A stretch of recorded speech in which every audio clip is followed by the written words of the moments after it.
Hello and welcome to the Keeping Score podcast, a Daily Targum podcast dedicated to covering Rutgers sports and professional sports all around the country. My name is Jack Bisea. Dylan McCoy cannot make it tonight, but I am joined by our Daily Targum correspondent and writer, field hockey beat writer, Allison Girardi. Allison, welcome. Hi, thank you very much. So we're going to talk about a multitude of things today, starting with Rutgers football, obviously. It was a really tough loss on Friday night. Allison, were you there? I was there. I was having a good time for most of the game until kind of fell off. But very tough loss, 14-13, blackout game. I thought, my opinion, like as I was telling you off camera, I am a marketing promotions intern at Rutgers, and I was there at the boardwalk. I was there before the game. I thought everything was awesome with the game environment on the Friday. Yeah, I thought sure. The boardwalk was awesome. I thought a lot of fans were amped up and excited for it. I thought everything, the phones waving and everything, like during the pregame, everything was awesome except for the field. Yeah. So, it's just tough. It's just tough to see because this was a game that we really needed if we wanted to make a bowl game.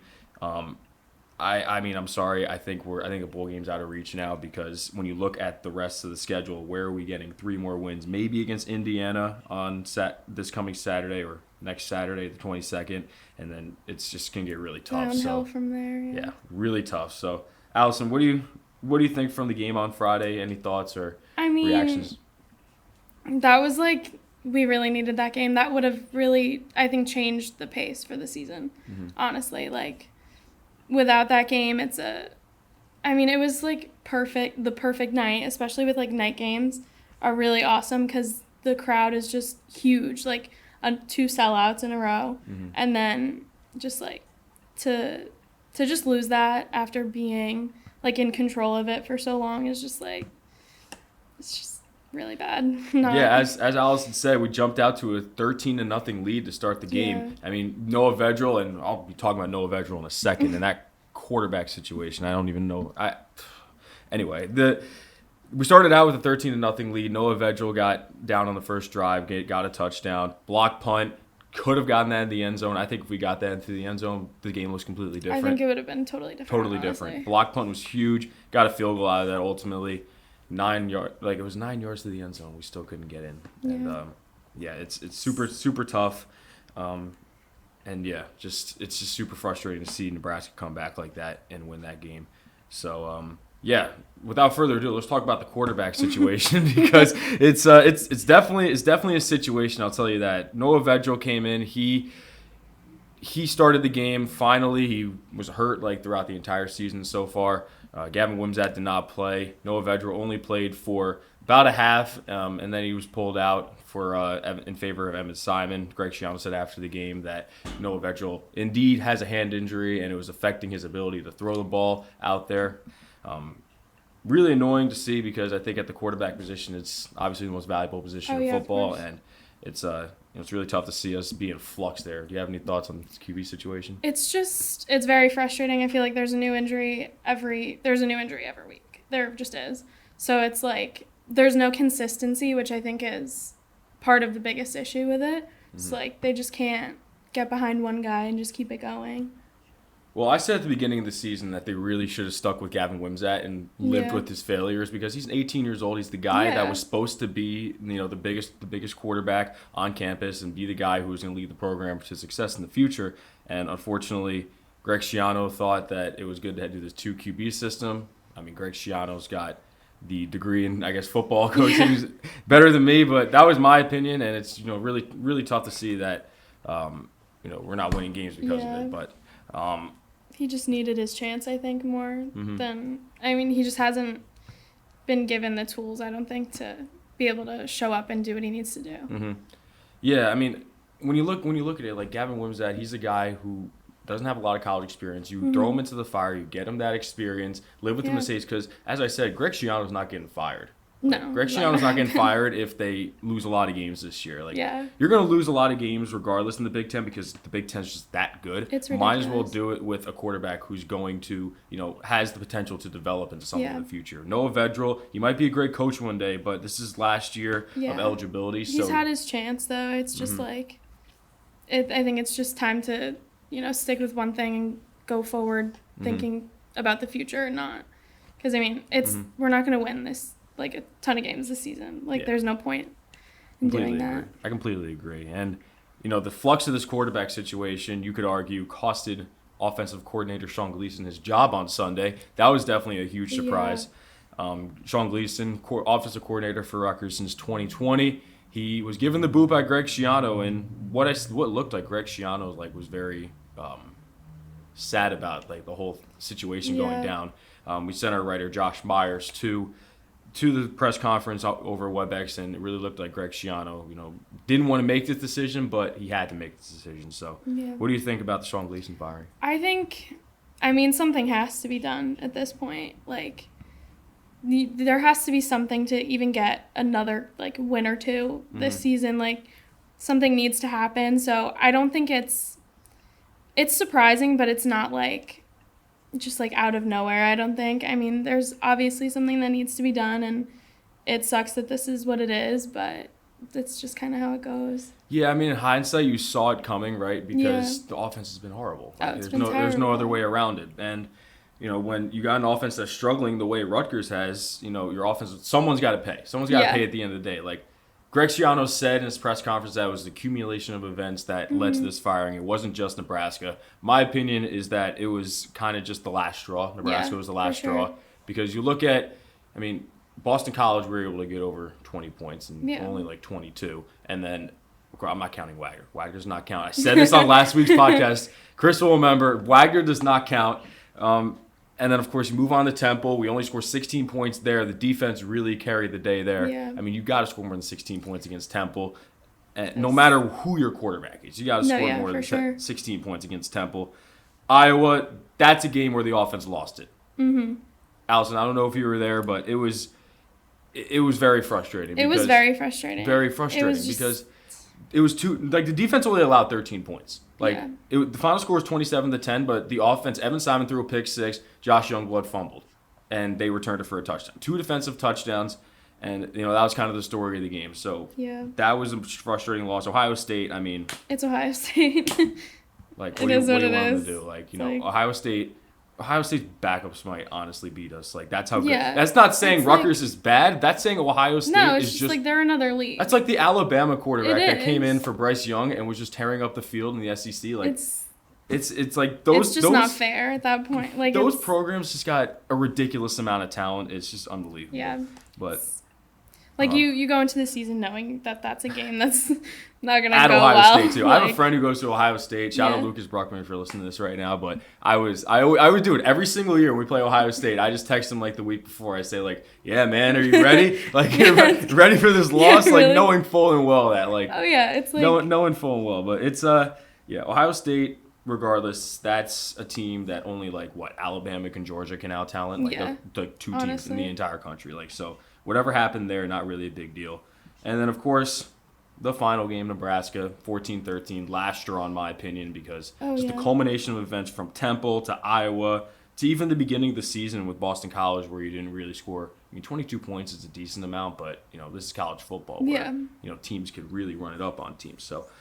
I really do think it was the culmination of events, and that ultimately led to Sean Gleason's firing. But it's unfortunate to see someone go like that. I didn't think it was going to happen mid-season. I thought kind of he would get the boot at the end of the season. But Greg Schiano, he said that he didn't want to go to traditional route because he still believes his team can win games. Yeah, looking at the schedule, it's I don't know how much of a difference it'll really make, but Gotta do what you gotta do sometimes. Gotta do what you gotta do. And our new interim head coach our offensive coordinator is a familiar name, Nunzio Campanelli. He is going to be leading the offense. He has prior experience with guys like Johnny Langan at Don Bosco Prep. He was the interim head coach after Chris Ash got fired in 2019. So cool to see Nunzio Campanelli back on the banks as an offensive coordinator. He was the tight ends coach before Sean Gleason got fired, I believe. But what do you think about Nunzio? Do you think he'll be able to shake things up a bit? I hope so. There just needs to be a little bit of a reset, honestly, and maybe just someone fresh will be able to do that, just to kind of get people on their toes a little bit. it might help, honestly. He's having a 7-week interview. That's what Greg Schiano said. I mean, maybe he really turns his offense around. That might not mean wins and losses. That just might mean, we have more of a vision for the offense, right? I think that's really what Greg Schiano wants to see, because when you're going up against like Michigan, Penn State, like at Michigan State, at Minnesota, Minnesota's playing really well. These are really tough games. So you want to see them be competitive and have more creativity and life to the offense than Johnny Langan just running into a brick wall. Yeah, it's the same play over and over again. Everyone knows our deal by now. We need something new. I'll say this about Sean Gleason too. I think some of it was tough luck with the injury situation at quarterback, because Noah Vedral, although he's not a world-beating quarterback, he's a solid quarterback. He's a qualified Big Ten quarterback. He might not be the best, but he's also solidified as a good quarterback. And Gavin Wimsatt, of course, he's the future. Like I said, I think he should have been starting since day one, but he gets hurt. That's unfortunate. And Evan Simon, I'm sure Evan Simon is a great person, but I'll just face the fact, Allison. Evan Simon is not a Big Ten quarterback. No. And if anyone wants to argue with me, I'll look back at 16-14, 27-10, 14-13. We have not put over 20 points in Big Ten play. That's unacceptable. That's literally unacceptable. You could say that for the Iowa game, because Iowa is one of the best defenses in the league. Ohio State, we just went over that. But Nebraska, you should have been able to put up 20 points. Even Temple. Temple, come on. Temple was it's a win. A win's a win, but it's a frustrating win at that. Mm-hmm. It should have been a lot further apart than that. For sure. You got any? Now we're sitting here at the bye week, Allison. Do you have any maybe goals or predictions for what we're seeing in the second half of the season with all these games coming up? A little more organization in general, I think, would just really benefit. We just need to come out just maybe even more confident. I don't know what it is, but it just needs to be different, honestly. What we're doing isn't working, and there needs to be a change, just not to look just so stupid on the field, honestly. I know it's not going to be a winning end of the season, but it just needs to be a little bit stronger than this. Yeah, and I'll hark on what I just said before. I just want to see progress. I'm not expecting you to go to Minnesota and win a game. I'm not expecting you to beat Michigan. I just want to see you be competitive. I want to see that this team, although they're getting outmatched and out-talented by these programs that are a lot farther ahead in their respective rebuilds or programs just in general, I just want to see you compete on the field. I don't want to see a game like Nebraska where you shoot yourself in the foot multiple times with penalties. I didn't even talk about penalties in the Nebraska game. That was huge as well. Really huge. Bad. I just want to see you play turnover-free football. Look at your opponent and hit him in the mouth. Mm-hmm. Have a chance to win at the end of the game, basically. That's what I want to see. I just want to see a team that competes, basically. And if you're looking at the rest of the season, if I'm just going off the cuff right here, I think Indiana has got a real chance to break that streak that is infamous now, 21 straight Big Ten home losses, which goes back all the way to the early Trump administration. That's unbelievable. It's 2017. That's unbelievable. I think that's a real chance to get it. I can't believe that, honestly. See, I go to Rutgers, obviously, so I can't pick against Rutgers in a game like this. They beat Indiana. They go to Minnesota and lose. They play Michigan at home. They lose that. At Michigan State's a sort of winnable game. I think being on the road is really tough. I think they lose that game. Yeah. I really do think they can lose out here. They end up with 4 wins. That's a real possibility, and I think that's what I would lean towards predicting. I feel the same way. I feel like it's a little bit lost at this point. Yeah, for sure. But we'll pivot over real quick. After talking about Rutgers football, Allison, you are the beat writer for the field hockey team, and you've done a lot of great work covering the team, which we really appreciate. You. So I'm sure a lot of the viewers here don't know a whole lot about the field hockey team. They might know that the field hockey team was unbelievable last year. They won the university's first ever Big Ten championship, Big Ten tournament last year. And this year they have talent coming back, but it's kind of been a rocky road. They have been very good. Ups and downs for sure. I think that's a good way to say it. They've had their ups, they've had their downs, and they had a massive up this past weekend when they played Northwestern. So ridiculous. If you want, just give a rundown of the Rutgers field hockey. I mean, obviously field hockey had an insane season last season, and this season is not going as well as last year, but it's tough. They're ranked 20 now, I believe, which is they moved up a few steps after beating Northwestern, number 3, which was just ridiculous. I mean, I could not believe that they got that game. They have some of the best offense ever. It's ridiculous. So I mean, it was a really impressive win, but they still have work to do. I mean, they play Maryland at home this weekend, so it's gonna be crazy. It should be a really good game. I mean, I'm looking at the Big Ten and field hockey. Oh, it's ridiculous. It's ridiculous. It's it honestly really ridiculous. Is. You look at this schedule and the Big Ten is dominating field hockey this year. It's outrageous. Absolutely unbelievable. You start the season with number 18 Duke, number 16 St. Joe's, and then you have they had 3 straight games in their non-conference schedule against ranked teams. Yeah.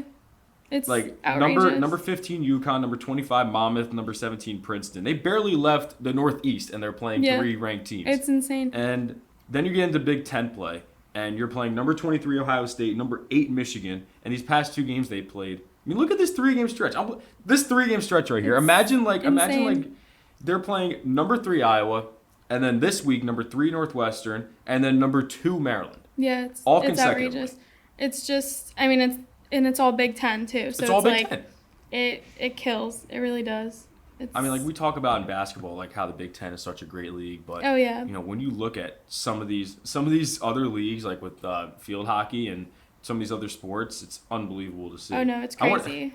I wanted to touch on real quick because Allison, you know this.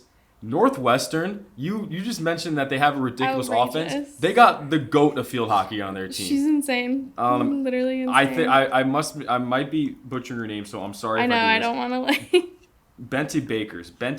I'm gonna say that. I think so. I think that's a great guess. But Benty Bakers is unbelievable. Unbelievable at field hockey. Insane. I just had to touch on that because when I was editing your article on last week, your field hockey preview for Northwestern, which was very good. I'm looking at these stats and it's one thing to lead the country in something that's unbelievable, but the fact that she leads the country in all these stats. And it's not even close. It's not even close. It's ridiculous. I mean, I'm a hockey fan, and scoring in field hockey is very different. It's not as often. It's very hard. It's very hard. And when I look at her stats, I'm like, she has 18 goals and 42 points. That's insane. It's ridiculous. I don't know how that's even possible. Honestly, how many multi-point games is that? I'm trying to find the total goals she has. So there's been some catching up in the past couple weeks, or the past couple days actually. It's kind of crazy. This is in the past couple days, she's still at 18. Erin Matson from North Carolina is at 16 now. But at the point when I edited your article, she was 18, and the rest was at I think the next one was 13, and then goals per game was insane. Points she was 20 ahead of everyone else. It's insane. Benty Bakers, man. She's you caught that. You caught that L on Sunday or Saturday, but I know she didn't even have a shot on goal in that game. I was shocked. I mean, just Benty Bakers. If you're listening to the Keeping Score podcast, hi. But second of all, big fans over you are. I'm a big fan. You are insane. I've never seen anything like that. So keep doing what you're doing, and keep losing the Rutgers too. Really. That was a huge win, but. Yeah, it's the field hockey team. I mean, do you have any predictions for the rest of the season and how you see this going? Because they're currently sitting at 7-6. They're 3-3 in the conference, but they're still ranked. Yeah, they are. Kind of speaks to how good the Big Ten is. Yeah, it's actually really crazy. The rest of the season, I mean, they play Maryland this weekend in Maryland, number 2 Maryland. So I'm not expecting much from that game, honestly. But after Northwestern, I think anything's possible, really. And Syracuse, Penn State, JMU. I think JMU is definitely winnable. So is Syracuse. But Penn State and Maryland, I think, are going to really be the tough ones. I mean, they've had a hard time in the Big Ten. They've been up and down in the Big Ten, and I think those are going to be makes sense when you play number 3, and number 2. Yeah. And then, by the way, they're just playing Syracuse the next week. Number 11. Number 11. And then number 4, Penn State. Their schedule, man. Their schedule is actually ridiculous. They've had so many top 10 teams to face. They literally finished the season playing ranked teams. Mm-hmm. Like number 2 Maryland, number 11 Syracuse, number 4 Penn State, number 7 James Madison. Yeah, I was looking end for the the season. longest time to see if JMU would get ranked, and eventually Oh, they man. hopped up there too. Like, they were unranked for so long. Now I don't want to hear a just ended single with thing that. about having a tough schedule like in basketball or something. Oh, no, like this after is, like, 'cause ridiculous. I'll just say, look at the field hockey schedule and Oh, like yeah, all it's these what, all like- these teams that they play. I mean, sheesh, man. It's insane. So we have a few minutes left. I figured we'll touch on 2 more things. Allison, I don't know if you're a huge Rutgers basketball fan, but that is very close. We're just under a month till basketball season. Thank you so much because first of all, basketball's my first sport, and I've had so much fun watching this basketball team over the 3 years I've been here at Rutgers so far, and I'm tired of watching the football team right now. So Me too. I'm really excited to see the basketball team. Yeah. I think that they're in for a better season than I thought they would be in for after the end of last season when kind of everything was up in the air. They returned 3 guys, Caleb McConnell, Paul Mulcahy, Cliff Amore, 3 starters from last year. That was huge. Caleb McConnell's coming off a Defensive Player of the Year last year. Paul Mulcahy's coming off a really strong end to the season where he played really well. And Cliff Amore is really taking the reins as one of the best centers in the Big Ten, and one of the best players in the Big Ten. He's first team all Big Ten right now, which is really big achievement. He's grown like tremendously the last year. It's For amazing. Sure. But I'm really looking forward to see how the season goes. I think this is I've plenty of thoughts on the team, but where do you see this team performing? I mean, after last season, I honestly didn't really know what to expect because obviously you're losing some key pieces with Geo Baker and Ron Harper. But I mean, if you look at this roster, it's still really strong. I think they have a lot to look forward to, honestly. I really believe so too, and that goes to the transfer they got in Cam Spencer, the fact that they didn't lose a single player to the transfer portal. Jaden Jones declares for the draft, but that's not counting as a transfer.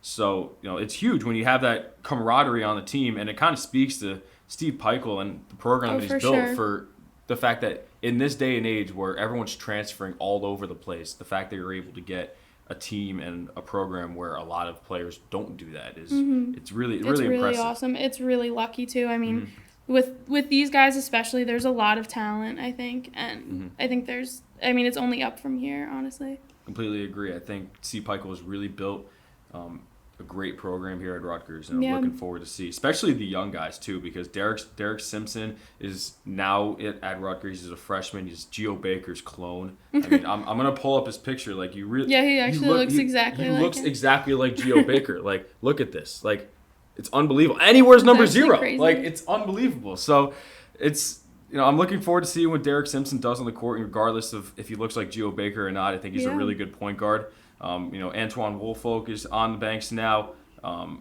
Antonio Chol, 3 guys who are now freshmen. I don't know how much they'll contribute right away, but definitely looking forward to seeing their development. I think my main takeaway from the basketball team is just I want to see their offense. I want to see how their offense develops because last year we obviously had a really good – I wouldn't say really good, but we had a good offense with Gio and Ron as our top scorers. Now they're both gone. How are we going to replace those points? And how are we going to put the ball in the basket for a team that sometimes has trouble putting the ball in the basket? It was a running theme over the past couple of years where they'd go on these dry spells and it would be really tough for them to score. And I'm really interested to see how this team, their plan to put the ball in the basket this year without their top 2 scorers. I think the defense is going to be there. It's Steve Peichel. He's going to have those guys ready to defend. I think, they obviously have the talent to do it. I think Cliff Amore is an excellent player on the defensive end. He has all the tools to be a really good defensive player. And Caleb McConnell, of course, is literally the best defender in the conference. Paul Mulcahy, great defender. They got length with Mawat Mag.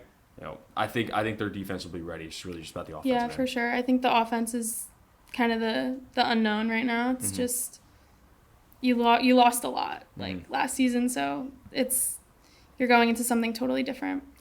So I'll close out this men's basketball conversation with a simple question, Allison. Yes or no? We're sitting here on October 12th, 7/13 to be exact. Yes or no, will Rutgers basketball make the NCAA tournament for a 3rd consecutive year? Yes. Yes? I think so. All right, we'll see. Gotta be optimistic. Gotta be optimistic. I think the NCAA tournament is a really tough, difficult thing to make for sure. I think this team has the talent. I think they showed me last year for sure that they have what it takes to pull off something incredible. Yeah. And honestly, like over the past couple of years, they've done that. Not just last year. Last year was the most extreme example of pulling off something of course. incredible. Just the 4 straight wins and everything. Did you go to a lot of those games? I wasn't able to make that many of them, but Okay. I know. I missed the Purdue game. It's actually the worst.